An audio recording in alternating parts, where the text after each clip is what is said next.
ഇന്ന് ലിസാസ് ഫ്ലേവേഴ്സിൽ കൂടെ നല്ല നീർദോശയാണ് ഞാൻ നിങ്ങൾക്ക് കാണിച്ചു തരാൻ പോകുന്നത്. നല്ല സോഫ്റ്റ് ആയിട്ടുള്ള നീർദോശ, നല്ല കൊമള വരുന്ന നല്ലൊരു നീർദോശ. അപ്പോൾ എല്ലാവരും ഒന്ന് കണ്ടു നോക്കുക. എളുപ്പത്തിൽ ഉണ്ടാക്കാൻ പറ്റുന്ന നല്ലൊരു നീർദോശ. ഇപ്പോൾ ഒരു ഗ്ലാസ്, ഇപ്പോൾ ഈ ഒരു ഗ്ലാസ്സാണ് എടുത്തേക്കുന്നത്. ആ ഗ്ലാസ്സിൽ ഒരു ഗ്ലാസ് പച്ചരി കുതിർക്കാൻ വെച്ചിട്ട് ഒരു 4 മണിക്കൂറായി. പിന്നെ ഞാൻ അര ഗ്ലാസ് തേങ്ങ എടുത്തിട്ടുണ്ട്. പിന്നെ ഇത് നമുക്ക് കുറച്ച് വെള്ളം ചേർത്തിട്ട് നന്നായിട്ട് മിക്സിയിൽ നമുക്ക് ഒരു 4 മണിക്കൂർ സോക്ക് ചെയ്ത് കഴിഞ്ഞിട്ട് അരച്ചെടുക്കണം.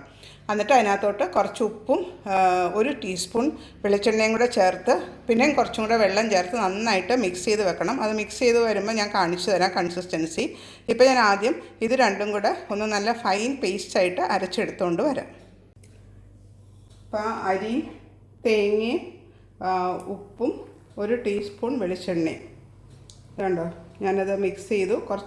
ആദ്യം അധികം വെള്ളം ചേർക്കണ്ട, പിന്നെ കുറച്ച് വെള്ളം കൂടെ ചേർത്ത് നന്നായിട്ട് മിക്സ് ചെയ്ത് എടുത്ത് വെച്ചിട്ടുണ്ട്. ഇത് കണ്ടോ. അപ്പോൾ ഇതായത് ഒരു വെള്ളത്തിൻ്റെ കൺസിസ്റ്റൻസി ആയിരിക്കണം, കുറച്ച് നല്ല വാട്ടറി ആയിട്ടിരിക്കണം. ഇത്രയും മതി വെള്ളം. ഇനി നമ്മളത് ഉണ്ടാക്കി നോക്കുമ്പോൾ വേണമെങ്കിൽ ആഡ് ചെയ്താൽ മതി. നമ്മൾ ആ തുള വന്നില്ലെങ്കിൽ മാത്രം ആഡ് ചെയ്ത് കൊടുത്താൽ മതി, അല്ലെങ്കിൽ ഈ കൺസിസ്റ്റൻസി മതി. ഞാനത് ചുടുന്നതൊന്ന് കാണിച്ചു തരാം. നല്ല മാംഗ്ലൂർ സ്റ്റൈലിലുള്ള നീർദോശ. അത് നല്ല ഇറച്ചിക്കറിയൊക്കെ കൂട്ടി കഴിക്കാൻ നല്ല ടേസ്റ്റാണ്. അപ്പം ഞാനതൊന്ന് ഉണ്ടാക്കി നിങ്ങൾക്കിപ്പോൾ കാണിച്ചു തരാം.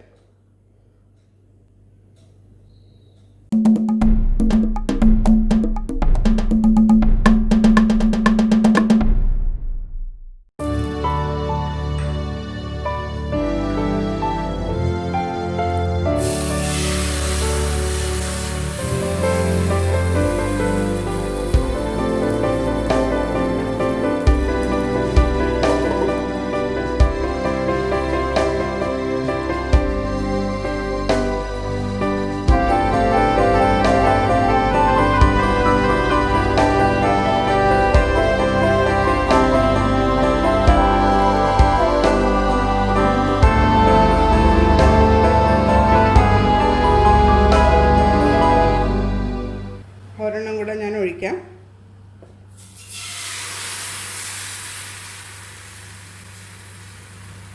കാരണം നല്ല ഫോൾസായിട്ട് വന്നിട്ടുണ്ട് നമ്മുടെ നീർദോശ. ഇനി ഇതിനെ മൂടി വെച്ചിട്ട് ഒന്ന് വേവിച്ചെടുത്താൽ മതി. എന്നിട്ട് അതിനെ 4ആയിട്ട് ഫോൾഡ് ചെയ്യണം, അത്രയേ ഉള്ളൂ. റെസിപ്പിയിൽ ഒരെണ്ണം കാണിച്ചു തരാം. ഞാൻ നേരത്തെ ഇപ്പോൾ ഉണ്ടാക്കിയ ഒരു നീർദോശ കണ്ടോ, അതിൻ്റെ പുറത്ത് നല്ലതായിട്ട് ഹോൾസൊക്കെ വന്നിട്ടുണ്ട്. അതിനെങ്ങനെ 4ആയിട്ട് മടക്കുക. ഇങ്ങനെയാണ് നമ്മളത് സെർവ് ചെയ്യുന്നത്. നല്ല ക്ലോസപ്പിൽ ഞാൻ കാണിച്ചു തരാം.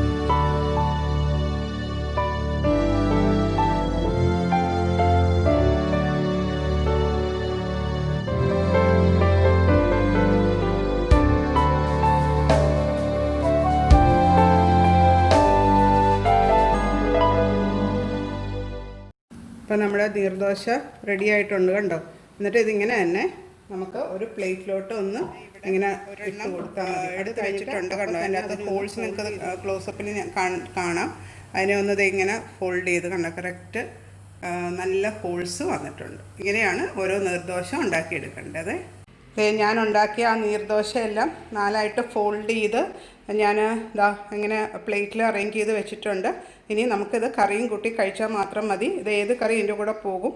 എളുപ്പത്തിൽ ഉണ്ടാക്കാൻ പറ്റുന്ന നല്ലൊരു നീർദോശ റെഡി ആയിട്ടുണ്ട്.